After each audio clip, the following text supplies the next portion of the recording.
Saudara-saudara sekalian, jumpa lagi kita dalam sharing terkait dengan edutainment. Nah, pada hari ini saya akan fokus pada bagaimana caranya kita membuat atau memproduce ya, atau mengembangkan ya tantangan-tantangan yang kreatif dan inovatif sebagai bagian dari pembelajaran agar peserta didik itu merasa gembira belajar ya. Seperti halnya dulu kita bicara mengenai gamification. Ya, karena dalam edutainment itu yang penting adalah gembira, mengasihkan ya. Nah, saya beri nama adalah Producing Innovative and Creative Challenge ya. Bagaimana membuat tantangan yang mengasihkan. Harapannya bahwa di akhir dari sesi ini Anda semua bisa menjelaskan model-model evaluasi yang dipakai, dan khusus saya membuat sebuah metodologi sendiri yang saya beri nama RAFTE ya. RAFTE itu nanti mungkin bisa dipakai sebagai basic baseline dalam mengembangkan model pembelajaran yang menarik, begitu ya. Nah, saudara-saudara sekalian, setiap pembelajaran itu kan memiliki tujuan ya, dan cara mengevaluasi dengan sesuai dengan metode yang ada. Nah, biasanya kalau kita mengevaluasi kan pakai apa sih? Pakai latihan, tugas, kuis, ujian gitu ya. Kadang-kadang juga metode pembelajarannya kita bikin menarik, pakai diskusi, role play, studi kasus, yang intinya melibatkan banyak siswa. Jadi istilahnya pendidik atau guru atau dosen jangan terlalu banyak bicara gitu ya, biarkan siswa yang lebih banyak aktif berinteraksi, sharing dengan sesama mereka dan dengan kita sebagai pendidik.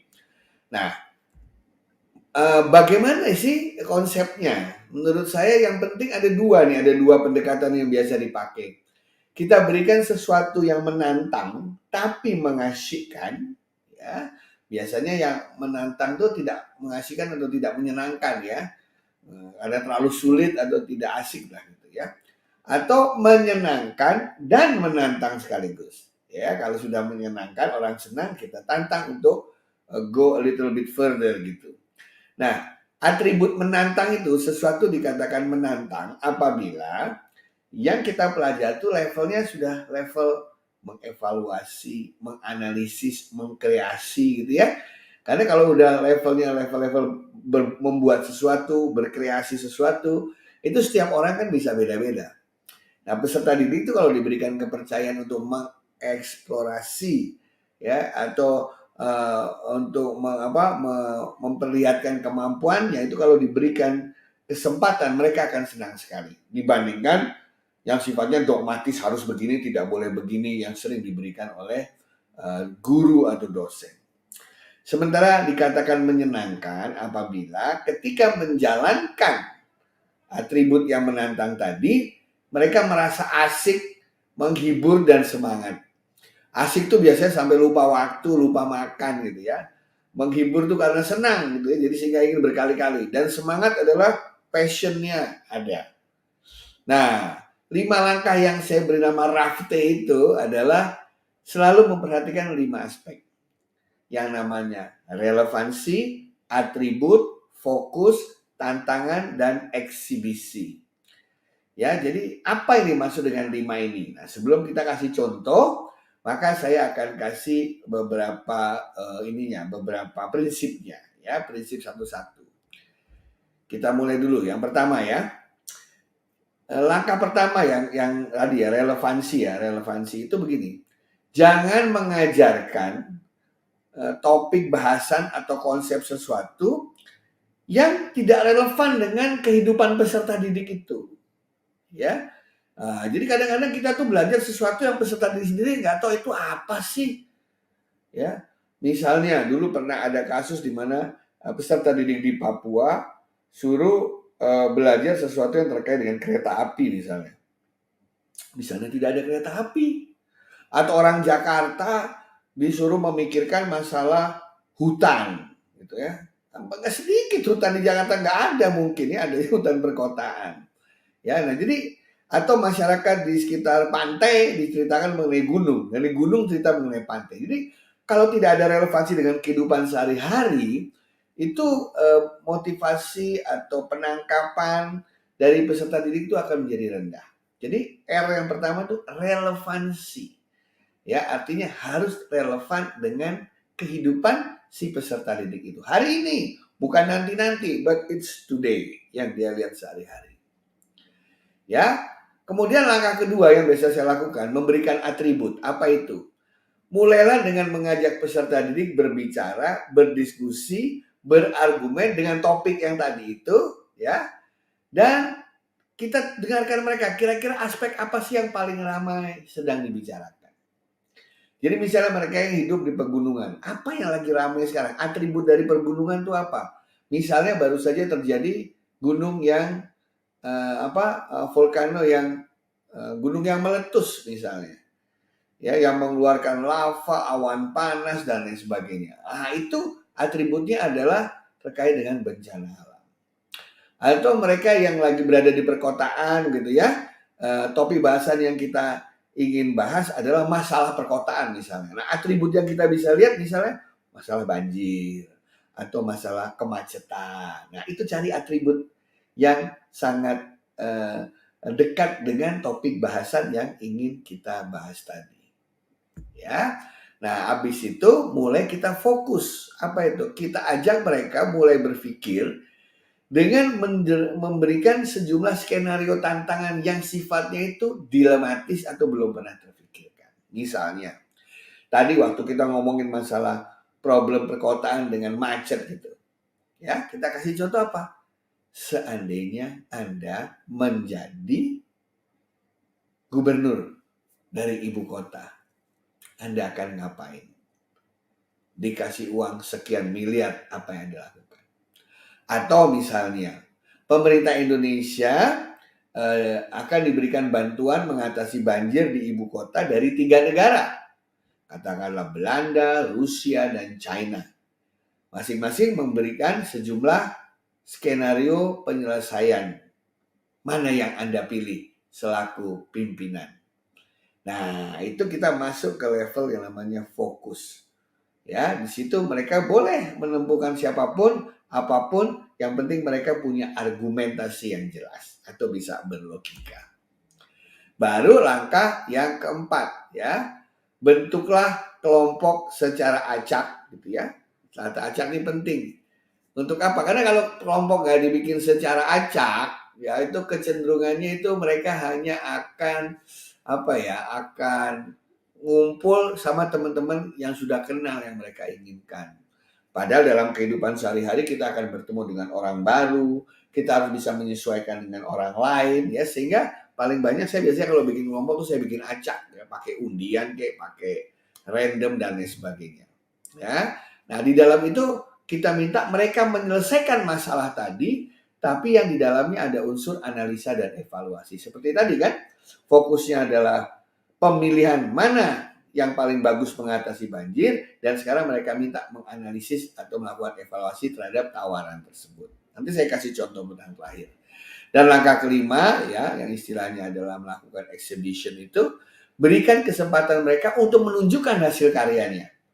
Mereka bisa presentasi, mereka bisa pameran, mereka bisa bikin video di YouTube. Nah, jadi yang mereka lakukan tidak sia-sia, tapi akan didengar oleh semua orang.